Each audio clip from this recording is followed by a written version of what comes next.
Hello दोस्तों। तो दोस्तों आज की वीडियो में हम बात करने वाले हैं कि एसएससी सीजीएल का एग्ज़ाम पैटर्न और इसका सिलेबस कैसा होता है। तो दोस्तों जैसे कि आप सभी को पता है कि रिसेंटली में ही एसएससी सीजीएल की वैकेंसी निकाली गई है। तो दोस्तों आप में से बहुत सारे स्टूडेंट ने एसएससी सीजीएल एग्ज़ाम के लिए आवेदन किया होगा। तो दोस्तों अगर आपने भी इस एग्ज़ाम के लिए आवेदन कर दिया है और इस एग्ज़ाम को आप क्लियर करना चाहते हैं तो उससे पहले आपको एसएससी सीजीएल के एग्ज़ाम पैटर्न और उसके सिलेबस के बारे में पूरा पता होना चाहिए। तो दोस्तों अगर आप भी एसएससी सीजीएल के एग्ज़ाम पैटर्न और सिलेबस के बारे में पूरे डिटेल्स में जानना चाहते हैं तो ये वीडियो आपके लिए बहुत हेल्पफुल होने वाला है। तो वीडियो को अंत तक ज़रूर देखें। तो आइए स्टार्ट करते हैं। तो दोस्तों स्वागत है हमारे यूट्यूब चैनल करियर फोकस 2.0 में। तो दोस्तों सबसे पहले हम बात कर लेते हैं कि एसएससी सीजीएल एग्ज़ाम का सिलेक्शन प्रोसेस कैसा होता है। दोस्तों अगर हम बात करें इसमें सिलेक्शन प्रोसेस की तो सबसे पहले इसमें टीयर 1 का एग्ज़ाम कराया जाता है और टीयर 2।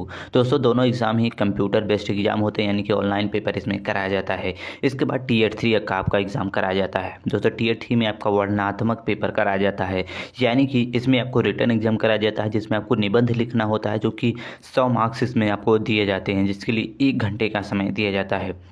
दोस्तों इसके बाद टीयर 3 को क्लियर करने के बाद आपका टीयर 4 में बुलाया जाता है, जिसमें आपको कंप्यूटर टाइपिंग किया जाता है और आपके कौशल परीक्षण को वहाँ पर टेस्ट लिया जाता है। इसके बाद आपको सबसे लास्ट में डॉक्यूमेंट वेरिफिकेशन होता है। इसके बाद आप एसएससी सीजीएल के एग्ज़ाम को क्लियर कर लेते हैं। आइए हम बात कर लेते हैं सबसे पहले नंबर पे एसएससी सीजीएल के टीयर 1 एग्ज़ाम के बारे में। तो दोस्तों अगर हम बात करें एसएससी सीजीएल के टीयर 1 एग्ज़ाम में तो इसमें आपके 4 खंड में आपको पेपर कराए जाते हैं दोस्तों, जिसमें आपको रीजनिंग, जनरल अवेयरनेस, मात्रात्मक योग्यता और इंग्लिश लैंग्वेज से आपसे क्वेश्चन पूछे जाते हैं। तो दोस्तों आइए बात कर लेते हैं कि इस पेपर के बारे में। तो इसमें एक पेपर कराया जाता है, टीयर 1 में आपका एक पेपर कराया जाता है, जिसके लिए आपको टोटल अगर हम बात करें तो 200 मार्क्स इसमें टोटल होते हैं, जिसके लिए आपको 100 क्वेश्चन आपसे पूछा जाता है, जिसके लिए 1 घंटे का समय दिया जाता है आपको।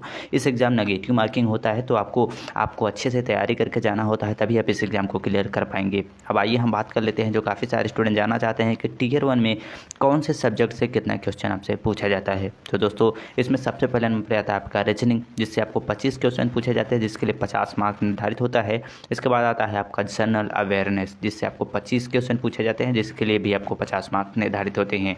इसके बाद आता है आपका मात्रात्मक योग्यता, इससे भी आपको 25 क्वेश्चन पूछे जाते हैं, जिसके लिए आपका 50 मार्क्स निर्धारित होता है। सबसे लास्ट में आता है इंग्लिश लैंग्वेज से आपसे क्वेश्चन पूछे जाते हैं, इसमें भी आपको 25 क्वेश्चन पूछे जाते हैं, जिसके लिए 50 मार्क्स निर्धारित होते हैं। दोस्तों इस एग्जाम को देने के लिए आपको 1 घंटे का समय आपको दिया जाता है।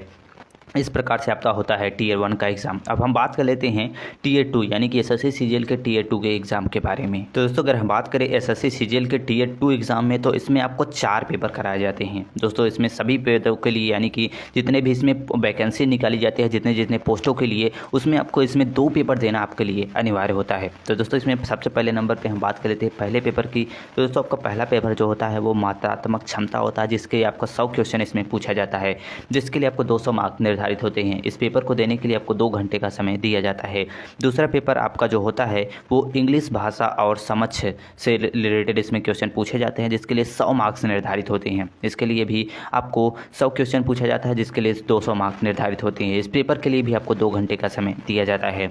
इसके बाद आपका आता है तीसरा पेपर, जो कि सांख्यिकी क्या होता है दोस्तों। इसमें अभी 100 क्वेश्चन होते हैं, जिसके लिए 200 मार्क्स निर्धारित होते हैं। इस पेपर को देने के लिए भी आपको 2 घंटे का समय दिया जाता है। इसके बाद सबसे आखिरी में आता है चौथा पेपर जो होता है टीयर 2 का, वो आपका होता है सामान्य अध्ययन, जिसमें आपको वृत्ति और अर्थशास्त्र से रिलेटेड क्वेश्चन पूछे जाते हैं, जिसमें आपको 100 क्वेश्चन होते हैं, 200 मार्क्स में निर्धारित होते हैं।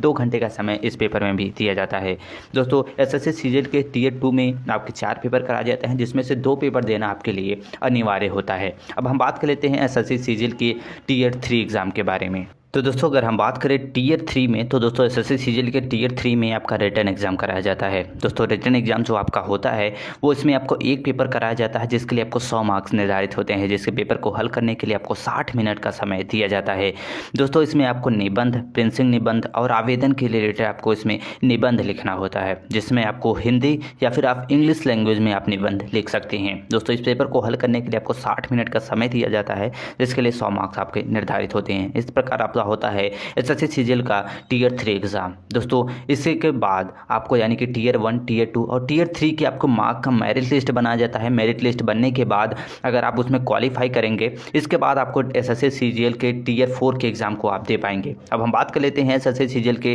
टीयर 4 एग्ज़ाम के बारे में। तो दोस्तों अगर आपने तीनों चरणों को क्लियर कर लिया है, अगर आपका मेरिट अच्छा बनता है, इसके बाद आपको टीयर 4 एग्ज़ाम के लिए बुलाया जाता है। दोस्तों टीयर 4 में आपका 2 चरणों में आपका संपन्न होता है। दोस्तों इसमें सबसे पहले नंबर पे आता है आपका टेस्ट, जिसमें आपको इंग्लिश टाइपिंग आपका टेस्ट लिया जाता है, जिसके लिए आपको 2000 वर्ड आपको टाइप करने होते हैं, जिसके लिए आपको 15 मिनट का समय दिया जाता है। इसके बाद दूसरे नंबर पे आता है आपका सीपीटी टेस्ट, जिसके लिए आपको यह परीक्षा जो होती है वो वर्ड प्रोसेसिंग और स्प्रिट, इसके बाद स्लाइड के निर्माण के उम्मीदवारों की दक्षता वहाँ पे चेक की जाती है। यानी कि आपको वहाँ पे वर्ड प्रोसेसिंग, स्प्रेडशीट और उसके बाद स्लाइड कैसे निर्माण किया जाता है, कैसे बनाया जाता है स्लाइड, उसके बारे में आपको वहाँ पे परीक्षण आपका किया जाता है। तो दोस्तों जैसे ही आप सीपीटी एग्ज़ाम को क्लियर कर लेते हैं, इसके बाद आपका टीयर 4 का जो एग्ज़ाम होता है वो आपका संपन्न हो जाता है।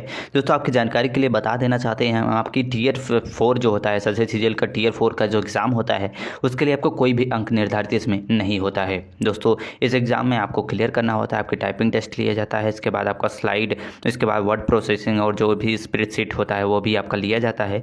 इसके बाद आपका टीयर 4 का एग्ज़ाम क्लियर हो जाता है। दोस्तों यानी कि जो आपको अंक लाने होते हैं वो टीयर 1, टीयर 2 और टीयर 3 में आपको अंक लाने होते हैं। इसके बाद आपका मेरिट लिस्ट बनता है। इसके बाद मेरिट लिस्ट जैसे आपको बन जाता है, इसके बाद अगर आप योग्य होते हैं तो आपको टीयर 4 के एग्ज़ाम को देना होता है। टीयर 4 के एग्ज़ाम को क्लियर करने के बाद सबसे आखिरी में आपका डॉक्यूमेंट वेरिफिकेशन के लिए बुलाया जाता है। दोस्तों डॉक्यूमेंट वेरिफिकेशन में आपका 12th 10th की मार्कशीट, आपके ग्रेजुएशन की मार्कशीट और जो भी आपका वहाँ पे डॉक्यूमेंट्स रिक्वायर्ड होते हैं वहाँ पे आपको सबमिट करना होता है। इसके बाद आप एसएससी सीजीएल के एग्ज़ाम को क्लियर कर लेते हैं। ये प्रोसेसिंग होता है आपका एसएससी सीजीएल के बारे में। तो दोस्तों आई होप आप समझ गए होंगे कि एसएससी सीजीएल एग्जाम का सिलेबस और एग्जाम पैटर्न कैसा होता है। आई होप ये वीडियो आपको हेल्पफुल लगा होगा। वीडियो से रिलेटेड आपके मन में कोई क्वेश्चन हो तो कमेंट करके पूछ सकते हैं। दोस्तों वीडियो अच्छा लगा हो तो वीडियो को लाइक कर दें और चैनल पर नए हो तो सब्सक्राइब करके बेल आइकन को प्रेस करना ना भूलें। मिलते हैं नेक्स्ट वीडियो में, तब तक के लिए जय हिंद।